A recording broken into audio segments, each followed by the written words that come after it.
everyone, and welcome back to my channel. My name is Jessie and you're watching Reliable Roots, and today is a tutorial for my fellow teachers at Outschool predominantly, but it could be for teachers anywhere since we are now in the age of distance digital learning and education. So for those who are new to my channel, I have been teaching online for over 2 years at VIP Kid and GoGo Kid, but over a month ago I signed up to teach at Outschool, and it's completely different than VIP Kid and GoGo Kid, so I've had quite a bit of time to learn and get adjusted to the differences in that distance online education.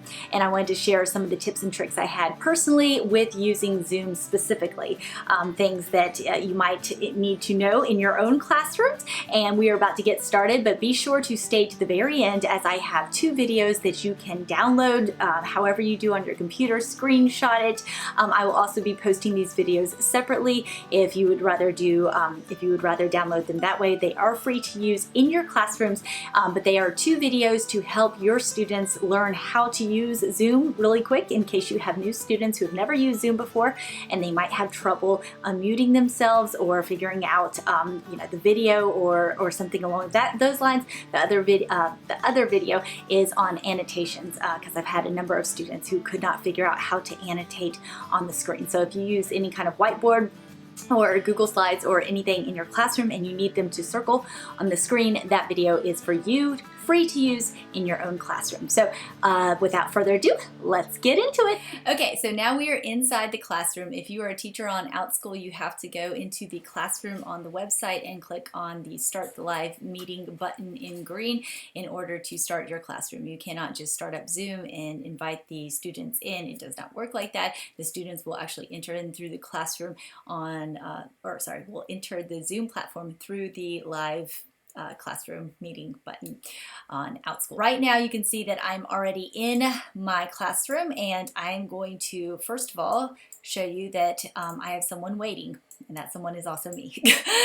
So they are in the waiting room and I'm going to admit them right here, and they are going to join in. It takes a moment for them to connect with audio and video.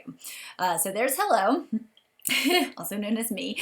The next thing I want to show you is that over here, this little information is how you will identify the meeting ID and the password. This is also beneficial for you to know, as I have heard, I've not experienced it myself, but I have heard that there have been students that have joined classrooms that were not registered, and aka they're trying to take the class for free. Maybe one of their friends invited them, or somehow they got the classroom ID and password. You need to make sure that everybody in there is registered, and I have had quite a few students who have registered a minute before class, so I like to keep my email up and so I can check and see if any new people have registered like right before class, because usually I'm in class about 10 minutes before it starts.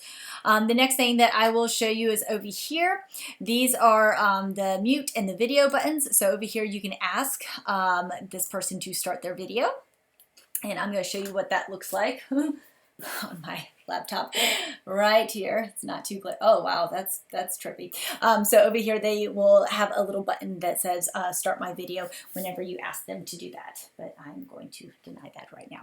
And then also the same thing with ask to unmute. They will also get a nice pop-up that says to ask to unmute if you want to do that. That's really important. Down here under more, you will see that you have a few different options. You can, let me move this over so you can actually see this. You can mute participants upon entry, play sound when someone joins or leaves, lock the meeting, and all these different things. So muting participants upon entry might be very beneficial if you're in the middle of class and they enter in late.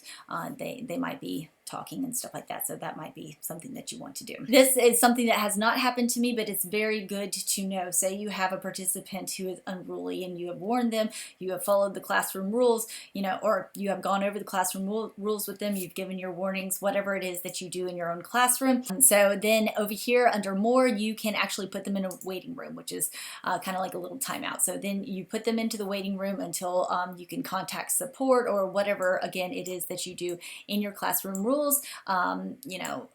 Contact support is a good idea, or just let them know before you put them in the waiting room that they need to be in the waiting room until they can put on a shirt if they're not dressed or something like that, and then you can just admit them from the waiting room as well.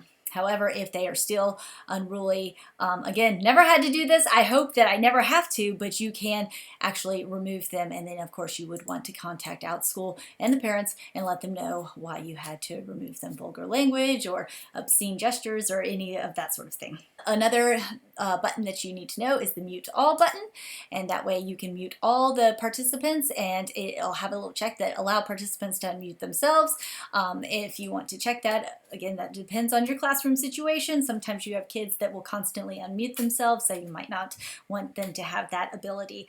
To mute individuals, you would just go up here. Let me ask her to unmute him. And now I'm going to get an echo. But then you would just mute it, and that's how you mute individuals. You want to chat with someone individually, you would just go over here, hit the chat box, and you can put it right here. You can also move this chat box into a pop-out so it's like this, and then you will see where you can do it privately. You can do a chat to everyone. Right now I am mostly dealing with younger children, so a lot of them can't read, so they are not able to chat, so I don't really worry too much about the chat box. All right, now we're getting into the share screen, and this is very beneficial for, I think, the majority of Outschool teachers that I have seen and heard, because usually a lot of us do make PowerPoint or Google Slides or whatever you have. So this is the button down here. Also, before I get into that, you do have breakout rooms, which is another very interesting thing, not interesting, but something that is beneficial that you want to know. Outschool's policy is that you have to be able to see the student at least once during the class time to verify that they are a student. They're not an adult. There's not 3 or 4 kids there. That is the registered student on the camera. So you have to be able to see them once. Now there's a lot of shy kids. They don't want to be seen the entire time, and that's fine, but you do have to be able to see them once. So this is a nifty trick. You can put them into a breakout room, and you have to tell all your other participants, hold on a second, I'll be right back. I gotta go to a breakout room to just verify this student, because they don't want to be seen by the rest of the students. Then you can go into the breakout room. You can create a breakout room with that individual student, go in there, check their face real quick, and then get back into class. Now it's important to note that you will be leaving class while you're doing that. So be sure to let everybody know what you're doing so that they don't think the teacher just left. Sharing screens, let's get into this. Oh yeah, and then you have your participants over here. You can click that to have that come up and come up and down. And then over here, of course, with your sound, I forgot to go over that, you can select different microphones, different speakers, and then different videos. And if you are into the virtual backgrounds and doing all the virtual stuff, that's where you would get into all that. But at this time, I'm not. I would like to in the future, but at this time, I'm not. Also, you have the security button over here that will enable children to rename themselves, which is something I also wanted to show you. You can rename a student. Say the student shows up and they have their parents' name, so instead of calling them by their parents' name, you can rename them. So I'm going to rename her Sarah and we're going to rename her right there, and that is how you do that. Or if you have siblings that both are registered but both are using the same device, I will often rename them just so that I remember each of their names, and I can just look at it very, very easily. So let's get into share the screen. When you go to share the screen, you have all of these different options. The whiteboard, we're going to do that first. This is a basic whiteboard. Now I have the ability to draw all over this. If you hover over this green part, let me move all of this down. Can I move all this down? There we go. If you hover over this green part right here, you have all of your controls up here. You can do disable attendee annotation. That's important if they're drawing all over the screen, or show the names of the annotators. I do that a lot so that I can actually see who it is that is annotating it, because I do this like little contest. Who can find who can find it first? So I want to see who can actually circle first. And at the end of this video, again, I will leave you 2 videos that you can share in your own PowerPoint, Google Slides presentation with your students. So if they have any trouble annotating, or just with some of these basic commands on Zoom, you can show that as well. So then you would just clear and stop the share, clear all my drawings, stop the share for the whiteboard. Here is my slide. For my Google slide, this is my actual slide that I use during class. So I'm going to put it into a presenter view and put it right there. And I always do this before class. And then I'm going to go here under share the screen and I'm going to click on this. Now, it's important to note if you have videos that have audio, because sometimes I will do sing-alongs and that sort of stuff, make sure to click on this button, share computer sound. However, and I don't like to click on the optimize screen share for video clips, but that's just me. You can play around with that before your class starts. But the share computer sound is important if you need them to hear. I don't need them to hear, so I'm going to just click on that. And that is what it's like to share your screen. And then you can just, I have my speaker notes right here that they will not be able to see on their screen. I'm actually looking at it right here. This is what they see. They do not see my speaker notes. Okay, now that's my computer camera. And now I'm going to share my other camera, which is right here. This is my second camera. So I'm going to show you.